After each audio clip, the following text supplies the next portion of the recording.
हिमाचल में मौसम का कहर, अगले 6 दिन बरसेंगे बादल।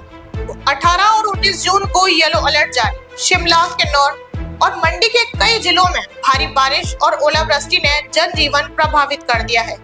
कई इलाकों में जलभराव जैसी स्थिति बन गई है, जबकि सेब और मटर जैसे अन्य फसलों को भारी नुकसान पहुंचा है। किन्नौर और चौपाल में ओलों ने बागबानों की मेहनत पर पानी फेर दिया। वहीं कुछ क्षेत्रों में 75% सेब की फसल प्रभावित होने की खबर है।